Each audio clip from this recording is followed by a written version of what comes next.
With day 1 and day 2 officially done with the 2024 NBA draft, we now know where all these prospects have officially landed, and I'm going to give a couple winners and a couple losers, but most of these teams are actually winners that I picked. It was not a lot of losers. If anything, it was a decent amount of neutral picks, but a lot of winners in this draft, so we're going to hop into it. But before I get started, I want to remind y'all to like and subscribe and turn on those notifications if you enjoy my content like this. I will be doing much more throughout this off season, especially with free agency just around the corner, then summer league and so on. So if you like this style of content, hit the like button down below and subscribe button. It is greatly appreciated. And starting with a winner that came out of nowhere as well is the Minnesota Timberwolves walking out of this draft with Rob Dillingham. They made a trade with my Spurs that broke my heart, seeing Rob Dillingham get traded out of here into Minnesota. It was in exchange for a 2031 unprotected first round pick and a 2029 protected pick, protected only I think top 1. So it's basically 2 unprotected picks for 1 unprotected pick in exchange for Rob Dillingham,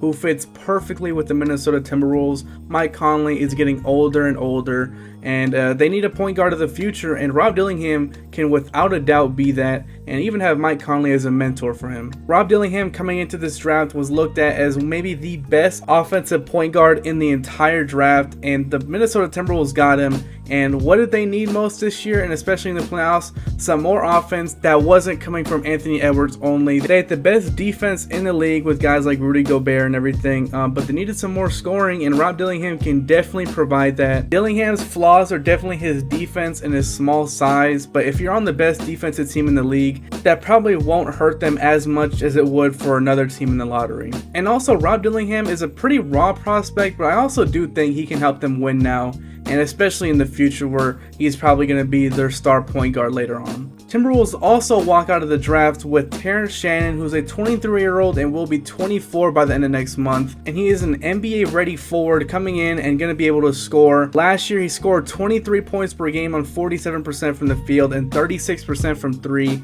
And he's just an absolute bucket, just like Rob Dillingham. And when you're in the Timberwolves position, when you already have a good defense, why not get some bucket getters? And they got maybe some of the best in the draft. Next up, I have a loser, and it's the Atlanta Hawks. Alex Sarr definitely did not want to go to that team. His camp definitely didn't want him to go to that team, and they had to basically settle for Zachary Reese-Shea. I highly doubt those guys in their front office actually thought Reese-Shea is the best player in this draft. He definitely has one of the higher floors in this draft, but I don't even think his ceiling is close to what Alex Sarr's could be. The number 1 pick is reserved for the best player or the best prospect in the draft, and I think most people could agree that it is easily Alex Sarr. He has the defensive upside to be a DPOY level player and the offensive potential to be a pretty decent shooter, and he has the fluidness where you definitely don't see him being a non-threat on that part of the court. He can definitely develop something offensively, and he already has a defensive upside. So I think it's just a huge L that they basically had to settle for Reese-Shea because Sarr didn't want to go there. I'm not saying they shouldn't have picked Reese-Shea. Maybe Alex Sarr would have somehow forced his way out in a couple years no matter what. Maybe that's what his camp wanted and was going to do if he was drafted to the Hawks. So maybe it was best for them to draft Zachary Reese-Shea. But I have him in the losers area because they had to do that, because Sarr didn't want to go there. Not necessarily them picking Zachary Reese-Shea. I don't know if you fully understand where I'm at, but just because of the fact that they had to settle for Reese-Shea, I have them as a loser in this draft. Next up, I have a winner, and that is the Washington Wizards, the team that was right after the Atlanta Hawks, and they got to get Alex Sarr, who fell to them at number 2. I think that was an incredible dream scenario for them, and it actually happened. Alex Sarr fell to the Atlanta Hawks at number 2, and whether he's going to play power forward or center, whatever it is, they have their next franchise big man, and Alex Sarr is definitely not a bad option to pick as your franchise big man and big man of the future. Of course, you know everything about him at this point. You've seen either the mock drafts or you saw the draft itself where they were talking about the players. Alex Sarr has the upside to be one of the best defenders in the league, and Washington needs some defense. They need an identity, and Alex Sarr can definitely bring that. And also, not even just with Alex Sarr, but earlier on in the day, they were able to trade for number 14. Now, was that trade actually good? I kind of mixed feelings about it with them trading Denny. But they got number 14 and drafted Bub Carrington, who has great shot making ability and also has potential to run an offense as a lead point guard. That's definitely something he might need to develop more. But he has great shot making ability though. And walking out this draft for Washington, they were able to draft maybe the two most important positions in basketball, and also the two positions that they needed the most, which is point guard and center. Or maybe if Alex Sarr isn't a center, but big man in general. They needed it, and they got it with Alex Sarr and Bub Carrington. Now, a loser I have in the NBA draft is the Milwaukee Bucks, and this was a head scratcher to say the least. I don't really know what their thought process was with drafting AJ Johnson with their first round pick. I was really confused by this, because prior to this pick, I saw AJ Johnson being mocked as like a late second round pick. Johnson is the definition of a project player. He's 19 years old and really has a lot of ways to go before he turns into a consistent player in the league. And with what we've seen from the Milwaukee Bucks in the past and from Doc Rivers in the past, I highly doubt the Milwaukee Bucks are able to develop him while also trying to compete. Doc Rivers does not play young players,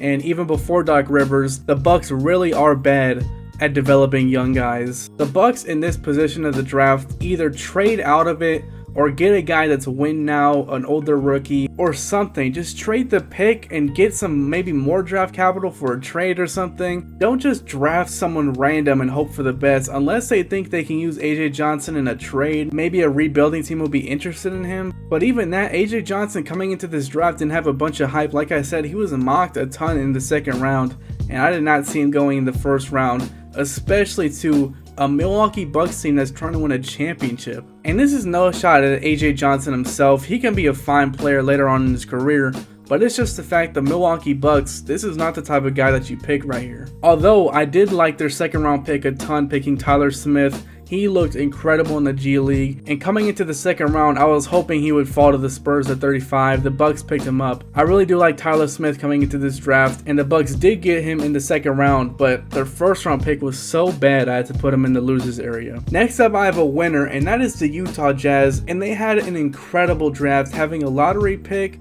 a late 20 pick, literally 29 or 28 or something like that, and then a second round pick.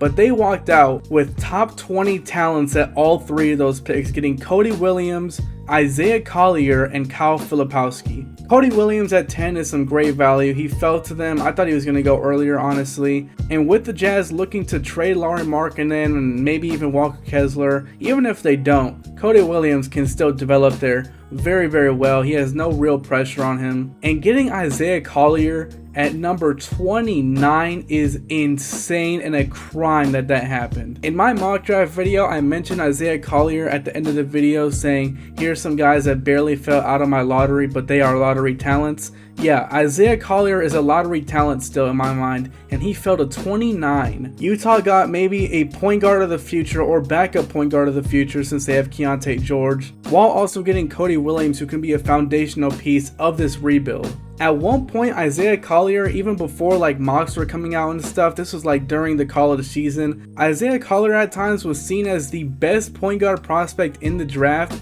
He got injured, came back, and honestly played better, and he dropped at 29, which is crazy to me. Collier can play make at a very, very high level, while also being able to put a lot of pressure on the rim, and even could be a solid defender at times. And even though I talked about Tyler Smith earlier, I'm not going to talk about the second round too much, just a couple picks that I liked by guys that I actually know. But Kyle Filipowski at the start of the second round was also a great pick. I was surprised he fell as far as he did, but apparently there was rumors that he didn't have a very good interview or very good workout and stuff. I'm not going to get into the story that came out as well recently, but Kyle Filipowski dropping as far as he did was also pretty shocking. But the Utah Jazz, man, what a job of getting these guys that were just slipping in the draft and picking him up at the perfect time. Kyle Filipowski is a 7-footer that can shoot, play make very well. A pretty decent defender, but he's not maybe the best rim protector as you would expect from a 7-footer. And also can rebound very well. He's just a very versatile 7-footer, a guy that you definitely want on your team. Maybe a little bit like Lauri Markkanen, but without Lauri Markkanen's really good finishing ability. So I think they walk out of this with some great prospects, some really decent players that you can build around in the future with Kyle Filipowski, Isaiah Collier, and of course Cody Williams. Next up, I have a loser, but it's not that bad of what they did. It's the Charlotte Hornets, and it's because of how high they took Tidjane Salaün. I don't think Tidjane Salaün is going to be bad or anything in the future. He can really do a lot of things well on the court, but it still has a ways to go. But really looking at how the draft fell, I really think they could have traded down and still got Tijon Salon. I honestly think they could have traded down as far as 10 or 11 and still walked away with Salon if that was their guy, and could have walked out with a little bit more draft capital as well. I really do think they could have done that. Maybe at 8 the San Antonio Spurs would have taken him, but with how I've been seeing why they traded Rob Dillingham to the Timberwolves, I don't really think Salon was really on their minds. I think they were going to trade that pick no matter what. And if they would have traded back to 11 and traded the number 6 pick to the Chicago Bulls, the Bulls could have snagged Clingan away from the Portland Trailblazers. But Salon is still very young. I'm not saying this was the wrong pick or anything. I just think they could have traded down for him. Maybe a little bit of a reach in my opinion at that pick. Next up, I have the LA Lakers as winners, getting Dalton Knecht at number 17, which is honestly mind-blowing that he fell that far. I had Knecht going to the Sacramento Kings at number 13 in my mock draft, and I thought I was actually disrespecting him a little bit with that pick. I thought he could have gone as high as 5, honestly, to the Pistons, but the Lakers got him 12 picks later, and he is an absolute perfect fit for the Lakers. He's, I believe, around 23 or 24. He's definitely NBA ready, and for the Lakers, they obviously want to win right away.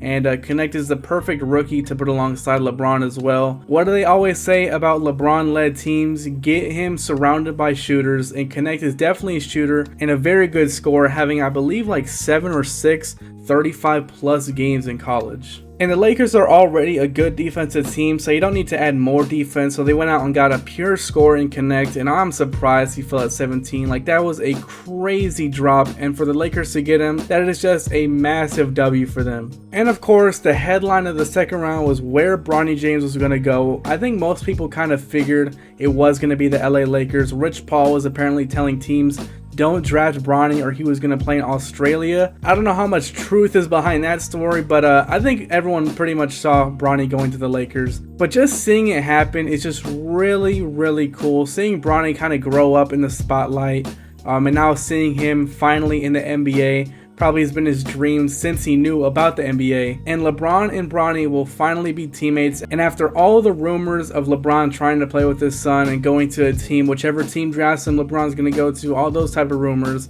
now we know the Lakers just went out and drafted him. And I think any real sports fan can acknowledge this and say this is a really cool story, and to see it unfold in real time is very cool. And also Bronny as a ball player, I mean, he has a ways to go before he's a consistent player in this league, but he still has a lot of flashes of being a very good playmaker and a very good defender, even though he's a bit smaller than most players. And we even saw him have some really good shooting upside in the combine, so Bronny can definitely be a very good player in this league later down the line. The Lakers getting Bronny in general is just a very big win for me. Another win I have up here is the Sacramento Kings. They had a great draft, and also after the second round signed someone I really liked.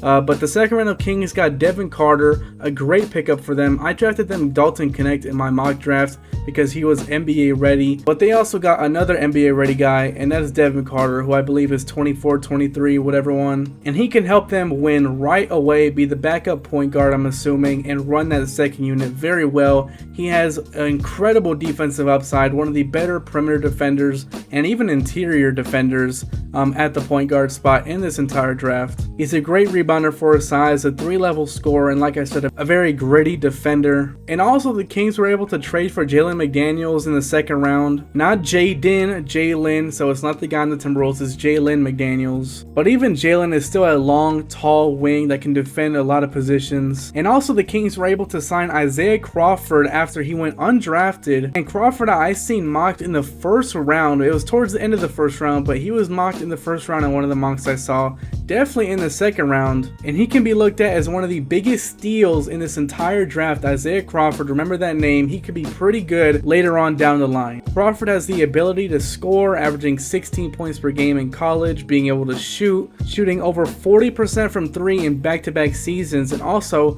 has great defensive versatility at his 6'6" frame and 7-foot wingspan. This is just a great outcome for the Kings. They got 3 really good defenders on the roster after that's been their biggest weakness over the past couple years. Another winner I have up here is the Philadelphia 76ers getting Jared McCain, a really decent fit. He's not really going to be, the next franchise guard or something. You already got that with Tyrese Maxey. But McCain might be the best shooter in this entire draft. He definitely has the potential to be. And he can also play off Maxey and Embiid. And even if you want to test it out, he might might be able to run the second unit a little bit as a lead guard and let him grow as a playmaker over time. He might not be the best defender or anything, but he can definitely impact the game and impact winning at a high level right out the gates as well. And in the second round, Philly was able to take Adam Bona, who is an absolute workhorse of a big man. Adam Bona can come in right away and be the backup to Embiid and bring pressure to all teams he goes to with his high motor. Bona might have the highest drive for the game in this entire draft from what I've seen. He plays with 100% intensity, and while he can't shoot, he makes up for it in every other way with his incredible shot blocking ability and his great finishing and post play. He's not that tall for a center, he's only 6'8", but like I said, he makes up for it with his energy. And Philly has been looking for their backup center to Embiid just to hold off non-Embiid minutes, and I think they found him with Adam Bona. I really do like him, and I was also hoping the Spurs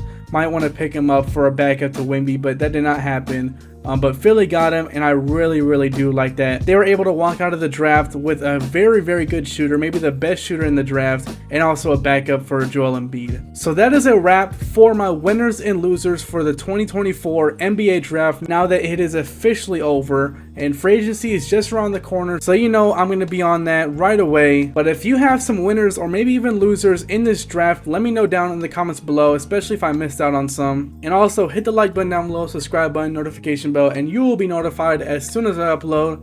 And I hope to see you guys in the next one. Peace out.